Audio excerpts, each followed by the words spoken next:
Warning, F-bombs are armed and may be dropped. This is my first product review ever, so here we go.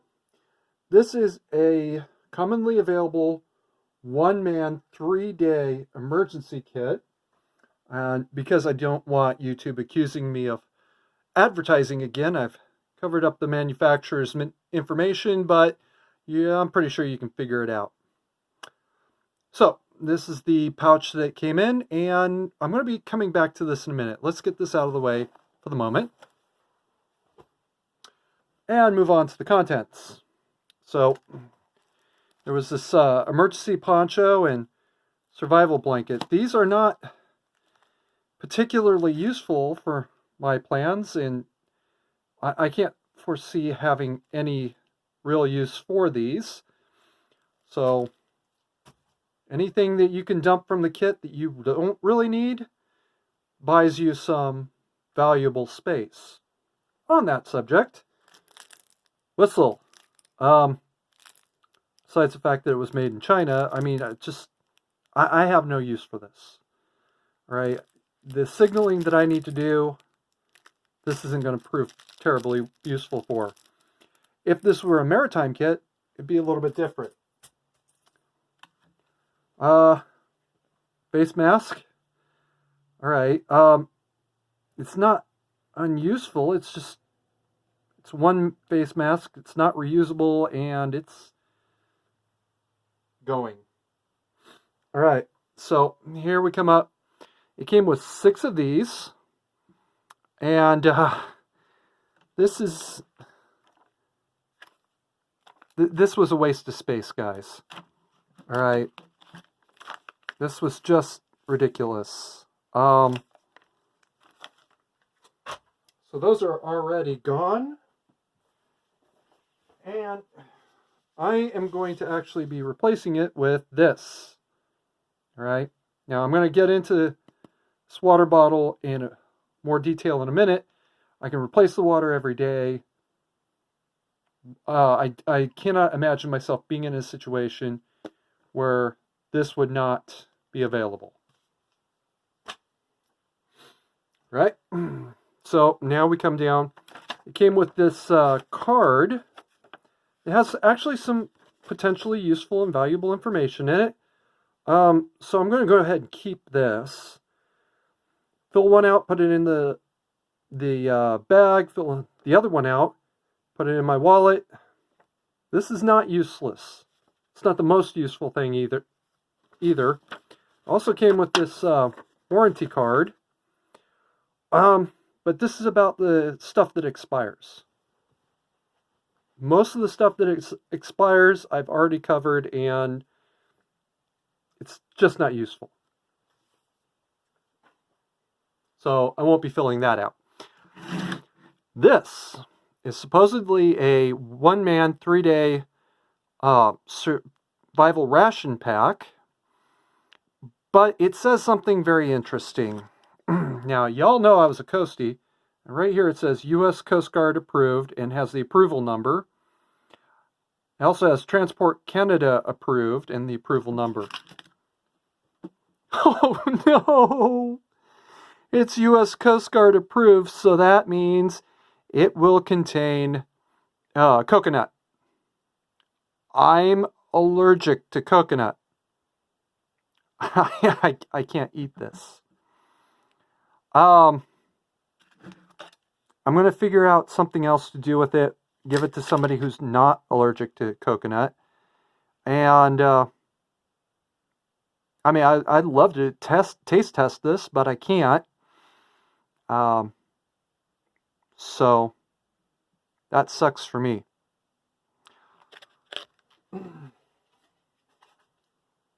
Look great, though. All right. So that brings us to a first aid kit. This first aid kit was just completely underwhelming.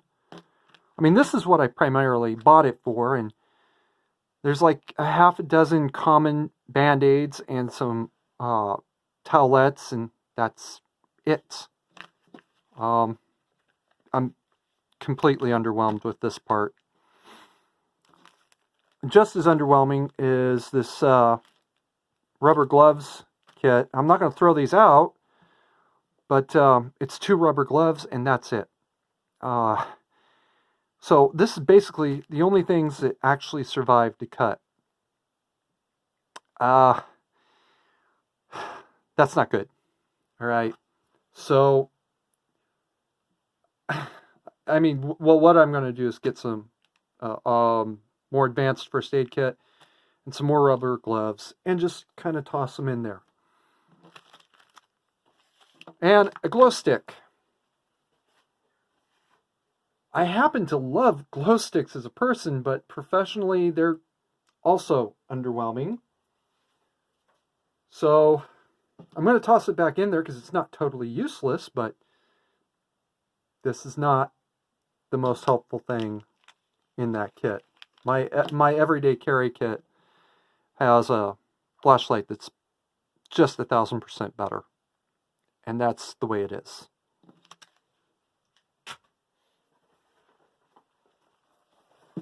So we're going to come back now to the bag itself.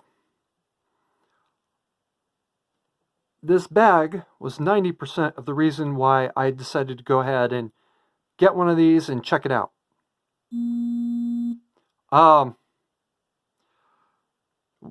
This is the best concealed carry holster I've ever heard of if you're not going to be carrying it literally everywhere.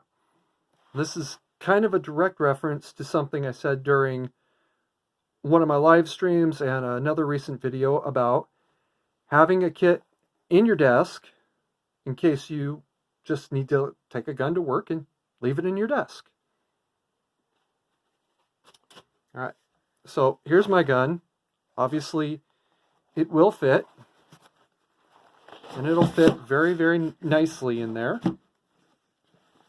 Can't see it with the too well. There we go. Fits very nicely down, way down in the bottom. We're going to hold on to that thought for a moment. So here's my water bottle again. What I'm going to try and do is get a pouch that I can stitch on right about here to hold the water bottle on to the outside. Now, yes, that'll leave my water bottle on the outside where I can reach it easily, but more importantly is that'll cover up the fact that there'll be stitches on the inside that leaves my gun where it can be much more readily accessed. Rather than have to dig through a ton of crap to get to it, it'll be kind of just barely out of sight. I'm also, I looked at their website and I saw a couple other items. One of them was a red belt pouch sized thing. And a couple more first aid kits. I'm thinking what I'll do is I'll get the industrial first aid kit, put it in the back here, put the pieces that I'm going to go ahead and keep just down in here, and then the red first aid kit on top. That way, if somebody were to go for my bag when I was not in a position to go for it myself or to stop them or something, they open my bag up, they see the first aid kit, they're just going to grab the first aid kit and run and hopefully not notice that my gun is down in there. Fortunately, the environment that I work in, this is kind of not terribly useful for my purposes. I mean, I've got coworkers that walk in with backpacks all the time, and nobody's ever said anything.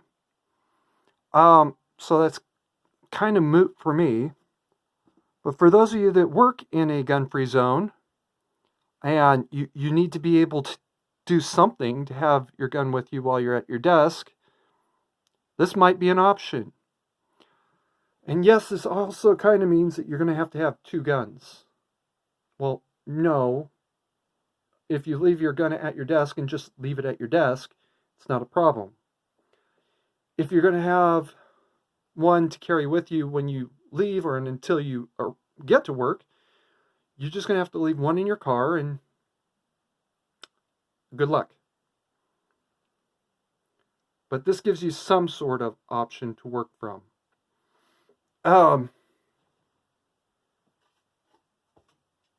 So, water bottle,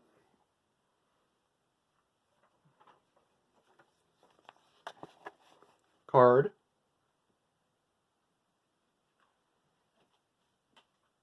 and the first aid, and the two parts of the kit that I'm actually going to be keeping. Are they underneath? I seem to have misplaced them. But oh well. In addition, toss a reusable or at least real mask in there. And see, also came with a small packet of facial tissues. I'm not sure how useful that's going to be under real world conditions, but okay. And then I think maybe I'll just put one of my patches on it. Everybody will know whose bag that is now, won't they? And there you go. Now I have something. It doesn't look like a holster at all. And they won't notice when it's sitting in my desk and I don't draw attention to it. And if they go for my bag when I'm not there, well, they'll get my first aid kit, but who cares? They'll hopefully miss everything else, and if they don't, well, I get fired. Oh well. And again, this isn't really about me and my situation so much as it is some people out there who work in office buildings. There is an office building that I have in mind in the city of Sacramento. For those of you with long memories or really good Google skills, you can figure out which one it was. They had a really, really ugly shooting back in the 90s. Only one person died, the shooter, ironically enough. But if everybody had one of these at their desk in this supposedly gun-free building, that situation would have gone very, very differently. I want to underscore this one a little bit. First of all, this building is supposedly gun-free.